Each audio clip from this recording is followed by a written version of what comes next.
Hey, this is Christian. Welcome to Inner Aligned, where biblical truth meets the subconscious mind.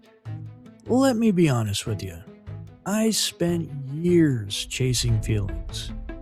I thought transformation was supposed to feel like something, like one powerful worship service, one emotional prayer, one breakthrough moment.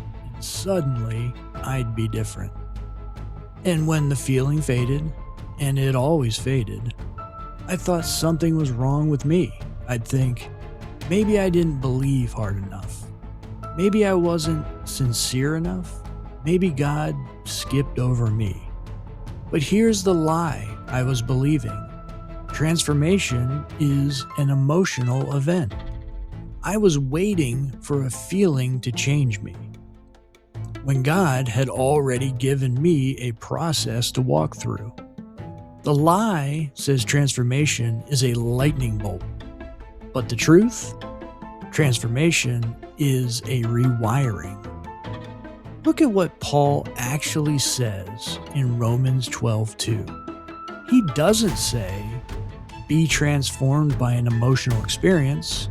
He doesn't say, be transformed by one powerful moment. He says, be transformed by the renewing of your mind. The word transformed here comes from the Greek word metamorpho, the same root word we get metamorphosis from. It's the process a caterpillar goes through to become a butterfly. It's not instant. It's not emotional, it's structural. God is saying, I'm going to change what you are, not just how you feel. And that change happens through your mind. This is revolutionary.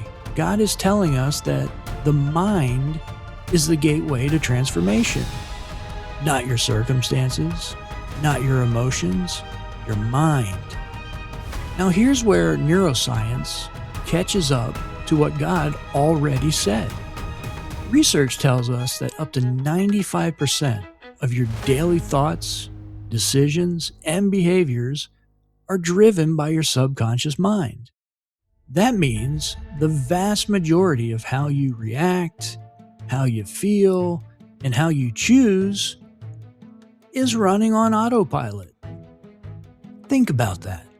You're making thousands of micro decisions a day, and most of them come from patterns that were installed years ago, through repetition, through environment, through experience.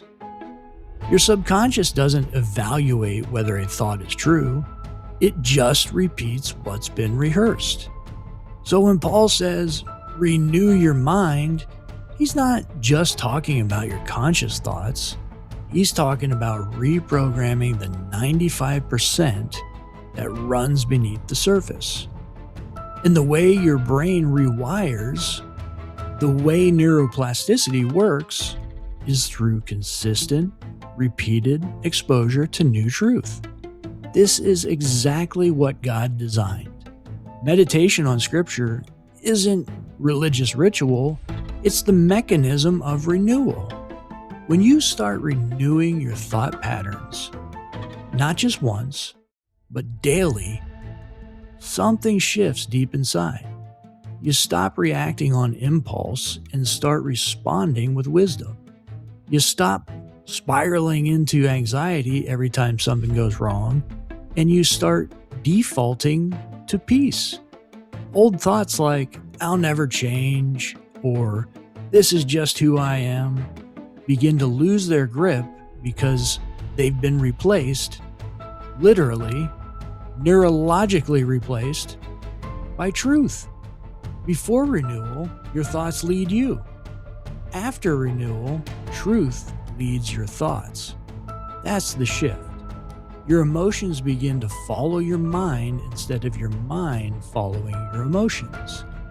And your life begins to reflect what God says instead of what your past programmed.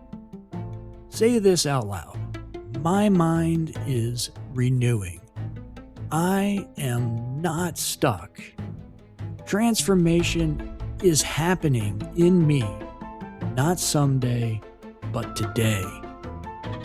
If you felt something shift just now, even a small crack in an old way of thinking, that's the process working. That's renewal beginning. And this is just week 2. We're building something here, week by week, truth by truth. Stay close, watch the next video. Let's keep going deeper together.